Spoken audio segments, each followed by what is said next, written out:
Hello everyone. तो जो आज हम पढ़ेंगे सेक्युलरिज्म, धर्मनिरपेक्षता। आज ये टॉपिक पढ़ेंगे। तो शुरू करते हैं। जैसे कि आपको नाम से ही पता चल गया है कि धर्मनिरपेक्षता, इसका अर्थ हुआ कि किसी के धर्म का विरोध करना नहीं है, बल्कि सभी को अपने धार्मिक विश्वासों एवं मान्यताओं को पूरी आजादी मानने की छूट दी गई है। यानी भारत एक धर्मनिरपेक्ष राज्य है।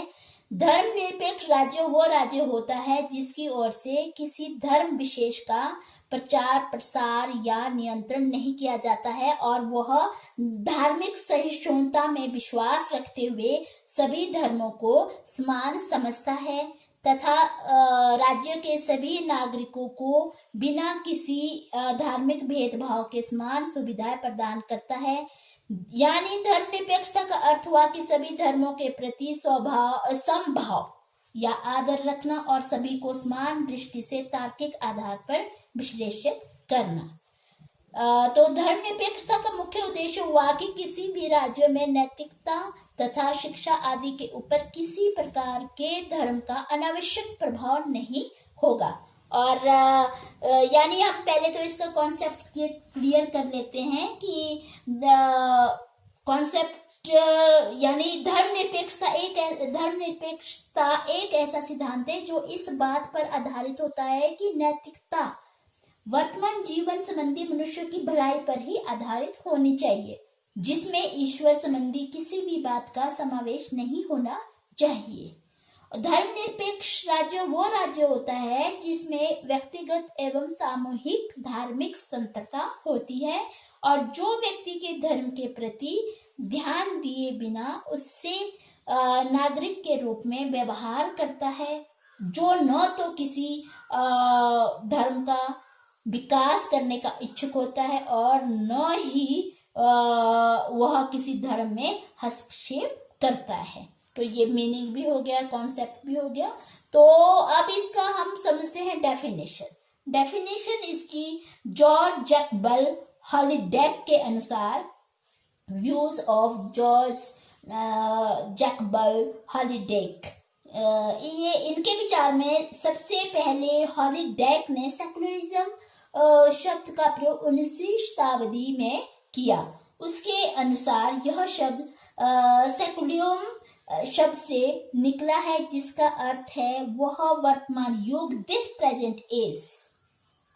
उन्होंने धर्मनिरपेक्षता की परिभाषा इस प्रकार दी है: धर्मनिरपेक्षता वह है जो पूरी तरह मनुष्य के शारीरिक, नैतिक और बौद्धिक विकास की ओर ध्यान दे और इससे जीवन का तत्कालिक कर्तव्य समझे, जो नास्तिकतावाद, अस्तिकवाद तथा बाइबल से परे जाकर प्राकृतिक नैतिकता के व्यवहारिक पक्ष पर जोर दे, और जो भौतिक साधनों द्वारा मनुष्य की उन्नति प्राकृतिक नैतिकता के व्यवहारिक पक्ष पर जोर दे, और जो भौतिक साधनों द्वारा मनुष्य की उन्नति को ही अपनी कार्य विधि बना ले। तो secularism is that which seeks the development of the physical, moral and intellectual nature of man to the highest possible point as the immediate duty of life, which inculcate the practical sufficiency of natural morality apart from atheism or theism or the Bible, which selects as its methods or procedure the promotion of human improvement by material means. हॉलिडेक के अनुसार धर्मनिरपेक्षता एक सामाजिक और नैतिक व्यवस्था है जो अगर लिखित सिद्धांतों पर आधारित है, और नंबर 1 सत्य के लिए आदर और खोज का सिद्धांत, principle of respect for and search for all truth. Second है इस संसार और इसके सुधार संबंधी चिंता का सिद्धांत, principle of concern for this age और world and its improvement. Third है मनुष्य की भौतिक और सांस्कृतिक उन्नति पर जोर देने का सिद्धांत। Principle of primary emphasize on the material and culture improvement of human beings. Four है स्वतंत्र तर्कशील नैतिकता जिसका धर्म पर आधारित नहीं। Principle of an independent rational morality which does not base itself on faith in divine commandment। तो ये थे फोर इसके।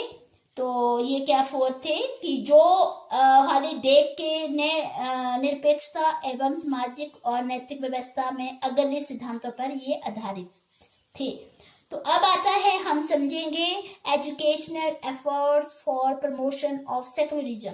इसमें क्या है, धर्म निरपेक्षता के विकास के लिए शैक्षिक प्रयास। कौन से शैक्षिक प्रयास किए जा रहे हैं, यानी हमारी शिक्षा पद्धति अपने व्यापक उद्देश्य, पाठ्यक्रम, जागरूक अध्यापकों तथा उचित क्रिया द्वारा धर्म निरपेक्ष अभिवृत्तियों तथा मूल्यों को विकसित करके आदर, मानसिकता, प्रगतिशीलता, बुद्धिपरकता, अंधविश्वासों एवं धार्मिक संकीर्णता से मुक्ति और सभी धर्मों के प्रति आदर की भावना पर यह बल दे रही है। जो मैं पॉइंट पॉइंट करके आपको समझाती हूँ। तो सबसे पहला पॉइंट है कि शिक्षा संस्थानों का संगठन, ऑर्गेनाइजेशन ऑफ एजुकेशनल इंस्टीट्यूशन। इसमें क्या कहा गया है कि जो हमारे अधिकांश शिक्षा संस्थान है उसका गठन धर्मनिरपेक्ष के सिद्धांतों पर हुआ है और सभी सरकारी और सरकारी सहायता प्राप्त संस्थानों के लिए अनिवार्य यह है कि वो वे नियुक्तियां, पदोन्नतियां, दाखिले यानी जो एडमिशन वगैरह वगैरह सभी कार्यों में धर्मनिरपेक्ष, लोकतांत्रिक एवं बुद्धि संगत मानदंड का पालन करे। सेकंड आता है कि शिक्षा के उद्देश्य, एजुकेशनल एम्स। यहाँ पे जो हमारी जो शिक्षा के उद्देश्य एवं लक्ष्य धर्मनिरपेक्ष होना चाहिए। ये हमारे राष्ट्र को बुद्धिसंगत, लोकतांत्रिक, प्रगतिशील तथा आधुनिक हितकारी राज्य बनाना चाहते हैं। और थर्ड आता है अध्यापक, टीचर्स। आज जो अध्यापकों से यही आशा की जाती है कि जब वो अपने विद्यार्थियों से पक्षपात रहित व्यवहार करे, वो अपने विद्यार्थियों से किसी प्रकार का धार्मिक के आधार पर कोई भी भेदभाव ना करे, किसी भी आधार पक्षपात पर रहित व्यवहार करे। उन्हें अपने विद्यार्थियों एवं जो भी सहकर्मियों हैं के साथ कार्य व्यवहार में जाति, समुदाय और वर्ग की भावना से ऊपर उठना होता है। उन्हें सभी विद्यार्थियों तथा सभी धार्मिक समूहों के प्रति समान रूप में से आदर पूर्वक व्यवहार करना होता है। 4 आता है शैक्षिक पाठ्यक्रम, एजुकेशनल करिकुलम। इसमें क्या है कि जो हमारे सभी शिक्षा स्तरों में संचालित पाठ्यक्रम में धर्म निरपेक्ष मूल्यों के विकास पर बल दिया जाता है और जो पाठ्य पुस्तकों के पाठ धार्मिक संकीर्णता से मुक्त है और उसमें सभी धर्मों को उचित धर्मों में प्रस्तुत किया जाता है। यानी किसी भी शिक्षण कोर्स या पाठ्य सहायक क्रिया में किसी भी धर्म, विशेष सांस्कृतिक पद्धति तथा संस्था को बुरा नहीं कहा जाता, न ही किसी धर्म, संस्कृति या संस्था की बढ़ा चढ़ाकर प्रशंसा की जाती है। सभी स्कूलों, कॉलेजों, विश्वविद्यालय में सभी धर्मों, विभिन्न धर्मों से संबंधित उत्सवों, समारोहों, जन्म दिवसों को मनाने की प्रथा प्रचलित है और नैतिक शिक्षा प्रदान करते समय हमें सभी धर्मों को समान महत्व दिया जाता है। अब आता है भारत में धर्म निरपेक्षता के उचित विकास के लिए सुझाव, suggestions for promoting secularism in India. तो जो हमारी भारत में धर्म निरपेक्षता के उचित विकास के लिए निम्नलिखित सुझाव दिए गए हैं, वह इस प्रकार से हैं। पहला पॉइंट है योग्यता के आधार पर नियुक्तियां, यानी जो हमारी योग्यता के आधार पर जो नियुक्तियां, सभी नियुक्तियां योग्यता के आधार पर होनी चाहिए। इसमें धर्म बीच में नहीं आना चाहिए। नियुक्तियों के संबंध में किसी भी व्यक्ति के धर्म के आधार से भेदभाव नहीं किया जाना चाहिए। सभी धर्म यहाँ पे समान होने चाहिए और योग्यता के आधार पर उसे नियुक्ति हो जानी चाहिए। सेकंड है सहनशीलता की भावना का विकास। यहाँ पे जो परस्पर सहनशीलता की भावना का विकास भी किया जाना चाहिए। थर्ड आता है कि जो सामाजिक एवं आर्थिक समानता। यहाँ पे क्या है कि सामाजिक और धार्मिक आर्थिक समानता लाने के प्रयत्न किया जाना चाहिए। सामाजिक और आर्थिक विकास के प्रति विशेष ध्यान दिया जाना चाहिए। 4 आता है सांप्रदायिक दंगों को कुचलना।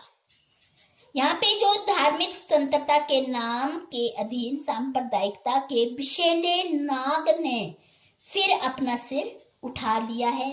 आज भी जो कुछ सांप्रदायिक दल बने हुए हैं वो लोगों की धार्मिक भावनाओं को उकसाकर उनका सांप्रदायिक दंगों की भट्टी में झुलस जाने के लिए प्रेरित कर रहे हैं और भारत की धर्मनिरपेक्षता तथा राष्ट्रीय एकता को स्थापित करने के लिए इन सांप्रदायिक दंगों को कुचल देना आवश्यक होता है और जो संप्रदाय के लोगों की समस्या को विवेक द्वारा हल करना चाहिए।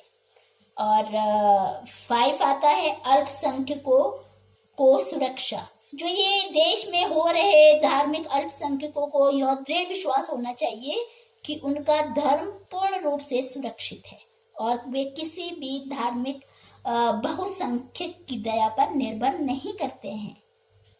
6 आता है अनुचित तथा अनैतिक गतिविधि की आज्ञा नहीं। जो धर्म निरपेक्षता के पर्दे के पीछे किसी भी ऐसे धार्मिक वर्ग को भी विकसित नहीं होने देना चाहिए जो भारतीय संस्कृति के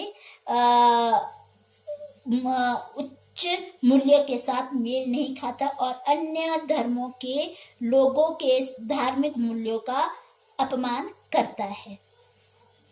और धर्म निरपेक्षता के नाम पर किसी भी अनुचित, अनैतिक तथा असांस्कृतिक गतिविधि की आज्ञा नहीं होनी चाहिए।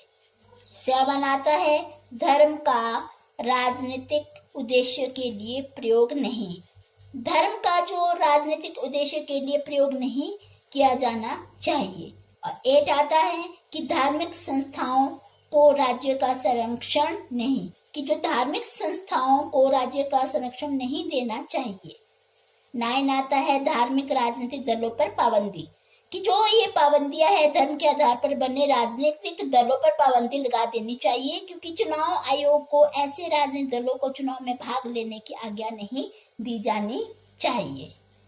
और 10 आता है उचित शिक्षा। इसमें स्कूलों कॉलेजों में उचित प्रकार की शिक्षा देनी चाहिए। छात्रों को नैतिक शिक्षा प्रदान करनी चाहिए तथा उनमें उच्च मूल्य का विकास करना चाहिए। नैतिक शिक्षा द्वारा धर्म निरपेक्षता का उचित विकास किया जा सकता है। तो आज यहीं तक, फिर कल आगे पढ़ेंगे। कल पढ़ेंगे हम इसके limitation of our educational system in promoting secularism. Thank you.